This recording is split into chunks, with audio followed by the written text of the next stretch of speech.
உலகம் முழுவதும் உள்ள சன்லைட் தொலைக்காட்சி நேயர்களே, உங்கள் அனைவருக்கும் வணக்கம். இது நாட்டு மருத்துவம், நலம் தரும் மருத்துவம், எல்லோருக்கும் ஏற்ற பக்க விளைவுகளில்லாத பாதுகாப்பான பணச்செலவுகளில்லாத மருத்துவம். எளிய மருந்துகளை இந்த நிகழ்ச்சியிலே நாம் ஒவ்வொன்றாக பார்த்து பழகி பயன்பெற்று வருகின்றோம். இன்று சில மருத்துவ குறிப்புகளை நாம் தெரிந்து கொள்வோம். பெரும்பாடு என்று தமிழிலே சொல்லப்பெறுகின்ற ஒரு நோய், பெண்களை பெரும்பாடு படுத்துகின்ற நோய் இது என்று சொன்னால் அது மிகையாகாது. மெனோரேஜியா என்று ஆங்கிலத்திலே சொல்லுவது வழக்கம். அதிக குருதி போக்கு வெளியீடு மாதவிலக்கு காலத்திலேயும் சரி, இடைப்பட்ட காலத்திலேயும் சரி, இந்த மெனோபாஸ் என்று சொல்லக்கூடிய மாதவிலக்கு நிற்கின்ற காலத்திலேயும் சரி, மாதரை பெரும்பாடு படுத்துகின்ற இந்த நோய்க்கு பட்டு துணி ஓர் நல்மருந்தாகி பயன் தருகிறது.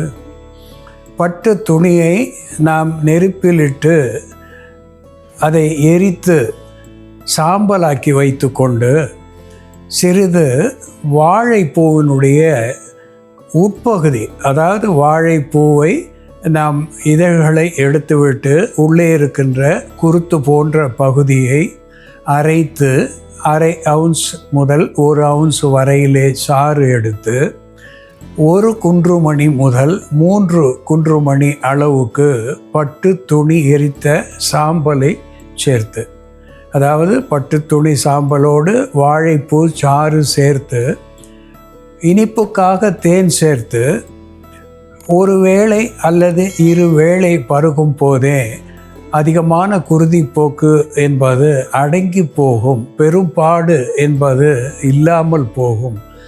ஓரிரு நாட்கள் சாப்பிடுவதனாலே அவர்களுக்கு இந்த நோயிலிருந்து விடுதலை கிடைப்பது மட்டுமல்லாமல், குருதி இழப்பினாலே ஏற்படுகின்ற அனீமியா என்கின்ற இரத்த சோகையிலே இருந்தும் அவர்களுக்கு விடுதலை ஏற்படும்.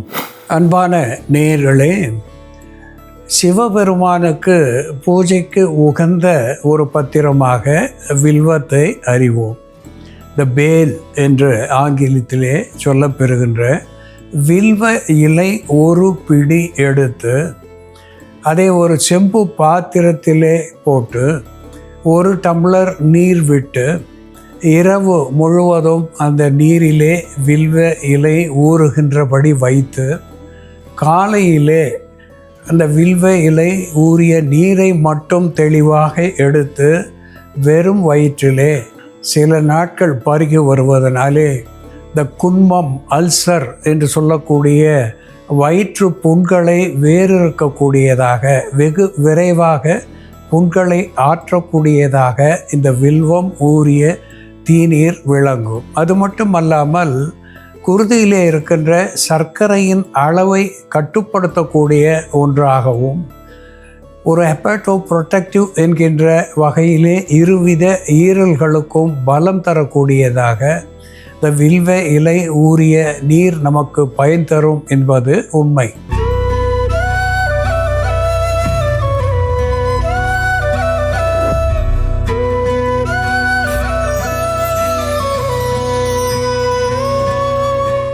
அன்பான நேயர்களே, நீர்ப்பாங்கான இடத்திலே பொருளை போல நமக்கு கிடைக்கக்கூடியது கோரை கிழங்கு, அதாவது மஞ்சம்புல் என்று சொல்லுவார்கள். மஞ்சு கூரை வேய்வதற்காக பயன்படுத்துகின்ற புல். அதை போலவே இது உயரம் குறைவாக கிடைக்கக்கூடிய ஒன்று, மிக மணமுடைய ஒன்று. கோரைக்கிழங்கு சைப்ரஸ் ரோடன்டஸ் என்று தாவர பெயராலே சுட்டப்பெறுவது, தங்கமஸ்தே என்று தெலுங்கு பாஷையிலே சொல்லப்பெறுவது, முத்தக்காசு என்று கூட இதற்கு ஒரு பெயர் உண்டு. இந்த கோரைக்கிழங்கு ஒரு கேலக்டோகோக் என்கின்ற வகையிலே இதனுடைய சூரணத்தை உள்ளுக்கு எடுத்துக்கொள்ளுகின்ற நிலையிலே பால் பெருக்கியாக பயன் தருகிறது. அதோடு கூட இது வியர்வை பெருக்கியாக விளங்குகிறது. காய்ச்சலை தணிக்கக்கூடிய ஒன்றாக ஆன்டிபைரிட்டிக் என்கின்ற மருத்துவ குணத்தை பெற்றிருக்கிறது. இதன் சூரணத்தை அப்படியே மேலே தடவுவதனாலேயோ அல்லது தீநீராக செய்து தடவுவதனாலேயோ த பேட் ஓடர் என்று சொல்லக்கூடிய வியர்வை நாற்றம் இவற்றை போக்கக்கூடிய ஒன்றாக விளங்குகிறது. வலியை போக்கக்கூடிய ஒன்றாக விளங்குகிறது. பற்பொடியிலே கலந்து இதனாலே பல் துலக்குவதனாலே பற்களுக்கும் ஈறுகளுக்கும் இடையே இருக்கின்ற பாக்டீரியாஸ் என்கின்ற நுண்கிருமிகளை வெளித்தள்ளி த மவுத் ஓடர் என்று சொல்லுகின்ற துர்நாற்றத்தை போக்கக்கூடிய ஒன்றாகவும் பற்களுக்கு ஆரோக்கியம் தரக்கூடிய ஒன்றாகவும் விளங்குகிறது. இந்த சூரணத்தை உள்ளுக்கு பயன்படுத்துவதனாலே டயூரிட்டிக் என்கின்ற வகையிலே சிறுநீர் பெருக்கியாக இது திகழ்கிறது. ஆன்த்ஹெல்மின்திக் என்கின்ற வகையிலே வயிற்று புழுக்களை வெளித்தள்ளக்கூடிய ஒன்றாகவும் இது திகழ்கிறது. ஆண்மையை அதிகரிக்கக்கூடிய ஒன்றாகவும் இது விளங்குகிறது. இந்த கோரை புல் எப்படி மருந்தாகிறது என்று செயல்முறையிலே பார்ப்போம், வாருங்கள். நேயர்களே, நாம் இன்னைக்கு கோரைக்கிழங்கோட மருத்துவ குணங்கள் என்ன, கோரைக்கிழங்கு பல்வேறு நோய்களுக்கு எப்படி மருந்தாக பயன்படுத்துறதுன்னு பார்க்கலாம். முதல்ல நாம் கோரைக்கிழங்கை பயன்படுத்தி காய்ச்சல், கழிச்சல், உடல் வலி போன்ற பிரச்சனைகளை சரி செய்யக்கூடிய ஒரு மருந்து, அதே போல் தொண்டை வலிக்கான மருந்து எப்படி தயார் பண்ணுறதுன்னு பார்க்கலாம். இதற்கு தேவையான பொருட்கள்: கோரைக்கிழங்கு, இஞ்சி, பசும்பால், தேன். ஒரு பாத்திரத்தில் கொஞ்சமாக நீர் விட்டுக்கலாம். ஒரு 50 ml அளவுக்கு நீர் விட்டுட்டு அதோட கோரைக்கிழங்கு பொடி, கோரைக்கிழங்கு பொடி நாட்டு மருந்து கடையில் கிடைக்கும். இந்த கோரை புல்லுக்கு கீழே இந்த மாதிரி கிழங்கு இருக்கும். இது நல்ல மணமாக இருக்கும். நம்ம நலங்கு மாவெல்லாம் அரைக்கும் போது கூட, குளியல் பொடி அரைக்கும் பொழுது கூட இந்த கோரைக்கிழங்கு சேர்த்து நம்ம அரைச்சி அதை வச்சு குளிச்சுட்டு வரும்பொழுது உடல் துர்நாற்றம், வேர்வையினால் ஏற்படக்கூடிய துர்நாற்றத்தை போக்கக்கூடிய மருந்தாக இருக்கும். இந்த கோரைக்கிழங்குக்கு, கோரை செடி புல்லுக்கு அடியில் இந்த மாதிரி கிழங்கு இருக்கும். இந்த கிழங்குகளை மட்டும் எடுத்து அதை வாஷ் பண்ணி காய வச்சு இந்த மாதிரி பவுடராக நமக்கு கிடைக்கும். கோரைக்கிழங்கு பொடி 2 சிட்டிகை அளவு சேர்த்துக்கலாம். இதோட இஞ்சி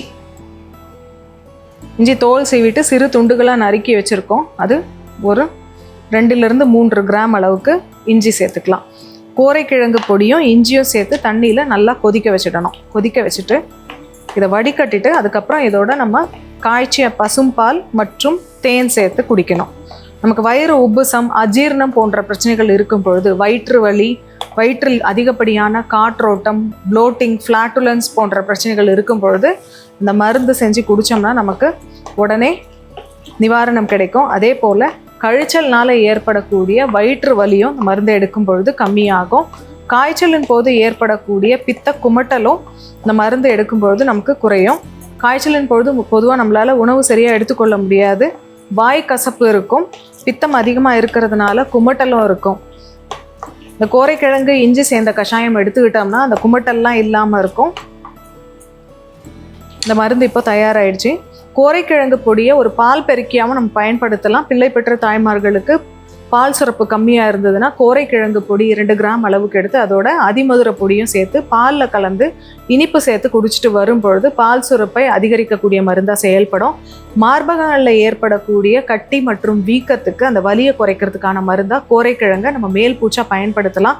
கோரைக்கிழங்கை மஞ்சள் இழைக்கிற மாதிரி இழைச்சி மார்பகத்துக்கு மேலே பற்றா போட்டுட்டு வரும்பொழுது அங்கே இருக்கக்கூடிய கட்டிகள் கரைய ஆரம்பிக்கும், வலி கம்மியாக ஆரம்பிக்கும்.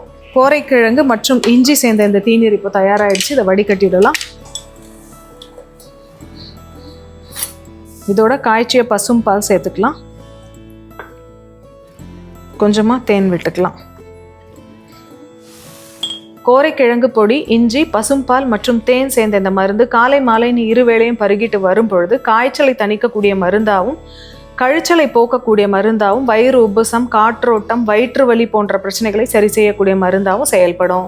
அன்பான நேயர்களே, சீத ஜுரம் தீர்க்கும், செம்புனல் பித்தம் போக்கும், வாத ஜுரத்தை ஓட்டும், வேதை செய்ய வந்த நோய்களெல்லாவற்றையும் ஓட்டுவது இந்த முத்தக்காசு என்ற கோரைக்கிழங்கு என்று அகத்தியர் குணப்பாட நூலிலே சொல்லியிருக்கின்றார்கள்.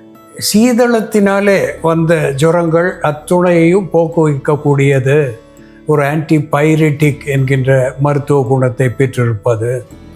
வாதத்தினாலே வந்த வலி, காய்ச்சல் இவற்றை போக்கக்கூடியது. வேதை செய்ய வந்த பல்வேறு நோய்கள், குருதியை பற்றிய நோய்கள், தசையை பற்றிய நோய்கள், நரம்பை பற்றிய நோய்கள், பிறப்பு உறுப்பை பற்றிய நோய்கள், இப்படி பல்வேறு நோய்களை போக்க வல்லது இந்த முத்தக்காசு என்று சொல்லியிருக்கிறார்கள். இந்த கோரைக்கிழங்கு மிக்க மணமுடையது என்பதினாலே இதை பாசிப்பயிறு, கஸ்தூரி மஞ்சள் இவற்றோடு சேர்த்து அரைத்து உடலுக்கு தேய்த்து வைத்திருந்து குளிப்பதனாலே உடலிலே இருக்கின்ற கற்றாழை வாடை என்பது விலகி போகும். இந்த கோரைக்கிழங்கை சூரணித்து சுக்கோ இஞ்சியோ சேர்த்து, இனிப்புக்காக தேனோ பனங்கற்கண்டோ சேர்த்து, அதை தீநீராக காலை மாலை என்று இருவேளை பருகி வருகின்ற பொழுது எந்தவித காய்ச்சலையும் போக்கக்கூடிய ஒன்றாக இது ஆன்டிபைரிட்டிக் என்கின்ற மருத்துவ குணத்தை தருகிறது.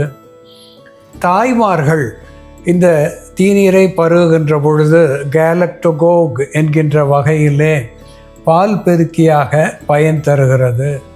அதோடு கூட உடலுக்கு உஷ்ணத்தை தந்து தேவையற்ற வியர்வையை வெளித்தள்ளி தோலினுடைய ஆரோக்கியத்துக்கு இது துணை செய்யக்கூடிய ஒரு மருந்தாக விளங்குகிறது. ஸ்டிப்டிக் என்கின்ற வகையிலே குருதி வெளியாவதை தடுக்கக்கூடிய ஒன்றாகவும் இது விளங்குகிறது. சாதாரணமாக இந்த கோரைக்கிழங்கு கண்களுக்கு தென்பட்டாலும் இது உள்மருந்தாகவும் புறமருந்தாகவும் இருந்து பல்வேறு காய்ச்சலையும் வலியையும் போக்கக்கூடிய ஒரு அற்புதமான மருந்தாகி பயன் தருகிறது என்பதை நாம் இன்று தெரிந்து கொண்டோம். இதுபோல வேறு ஒரு மருத்துவ குறிப்போடு நாம் மீண்டும் சந்திப்போம். நன்றி, வணக்கம்.